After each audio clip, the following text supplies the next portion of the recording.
It had been a day of packing things up. Katie learned that a teddy bear takes up much more room than a bathing suit. Orbie found out that even though everything you put in your suitcase is light, when you're all finished, the suitcase can be very heavy. They both discovered that you have to imagine what you'll need for 3 days in a row when you go away for a long weekend. Katie's family was visiting Micah on his farm. From the very start of the visit, Katie felt like something special was going to happen. And it did, but not right away. It was late summer and the days were warm. The three friends played in the straw and each had a ride on Spirit's back. Micah took Katie and Orbie over to give Persephone, the piglet, a small apple. Persephone startled in anticipation.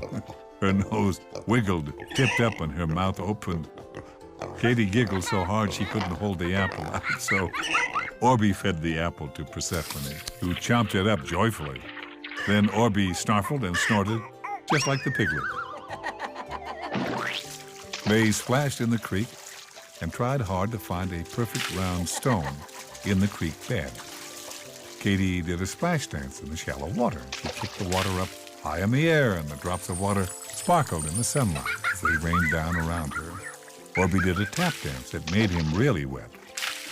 All the little fish in the creek went swimming away when Orbie tapped. Micah did a silly dance and wiggled his bottom a lot. Mom and Dad and Micah's mom clapped for each dancer in their beautiful water dances.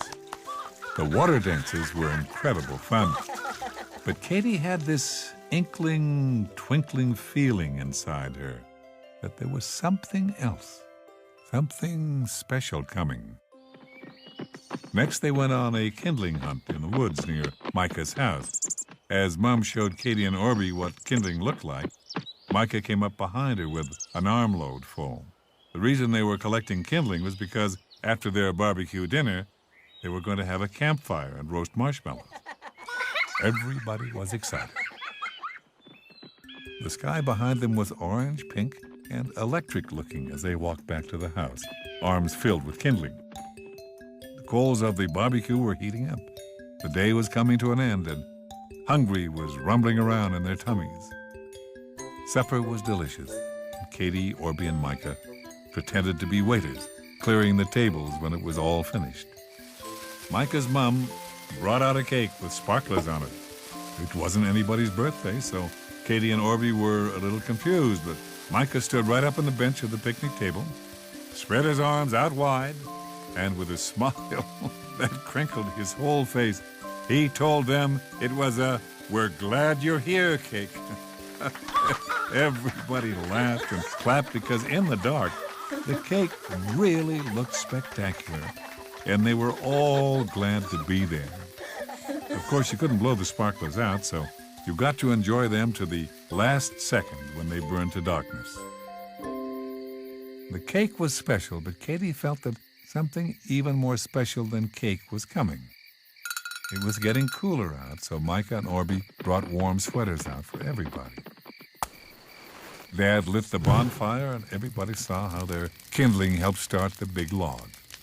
The cake had been yummy, but I have to tell you that full or not, the three friends were eager for marshmallows. Toasting them was great fun, and Dad ate a lot so the friends could toast more. Finally, he couldn't eat another one. He was stuffed. He suggested a round of their favorite game of Spooky in the Dark. With squeals of delight, they played a good game. But the running around didn't help Dad's full tummy. He told them that he had marshmallowitis and he needed to lie down and let his tummy settle. That sounded like fun, so the others lay on the ground with Dad. And above them, in a deep, purpley blue night sky, the stars hung and twinkled, seemingly near enough to touch. In fact, it was so beautiful that everybody lay quietly, taking in the grandness of it all.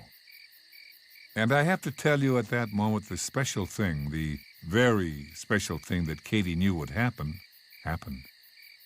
As everyone else was looking at a satellite making its way across the sky, Katie noticed something off in the other direction. It was a shimmering shaft of green light, sort of rippling in the sky. Katie pointed it out to her family and friends. As she did, the green light got very bright and turned to pink. It moved almost like a curtain, swaying in the wind. When they saw it, they all gasped. Katie thought that a sky wizard had waved his wand and made a magic night painting happen. Orbie wondered if maybe it was the headlight of an intergalactic spaceship. But Dad told them it was neither of those things. Dad explained that it was ice crystals in the night sky. They were reflecting light and decorating the night. Dad pointed out that it often happened when temperatures started to change. They were called the Northern Lights, or Aurora Borealis. The lights turned from pink to green again as they glimmered across the sky. Mom told her family and friends that it was a very special night, as the Northern Lights didn't occur very often in their area. Micah had been quiet the whole time, watching the lights glowing and fading and changing color, and finally he asked his mom if tonight they could make a memory, as they often did. In fact, Mom and Micah's mom had been making memories since they were little girls. So the two families took a picture in their minds of the sky as it was at that very moment. They remembered the day and all the fun they had in it, and they locked it in their minds forever. Katie told them she had a feeling that this would be a special day in her life, and now at last she knew why. She held Orbie's and Micah's hands as they looked up at the lights. And do you know that if you asked any one of them about the lights that night, they'd remember it clearly. They'd have it in their memory to this very day.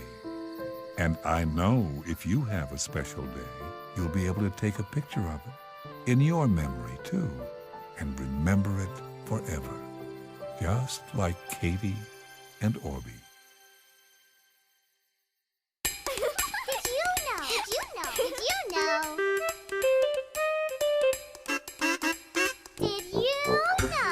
You can make fun things with flour, water, old newspaper, a balloon, and paint.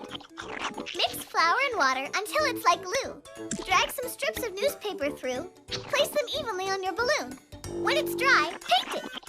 This is called paper mache. Make sure you blow up your balloon before you start.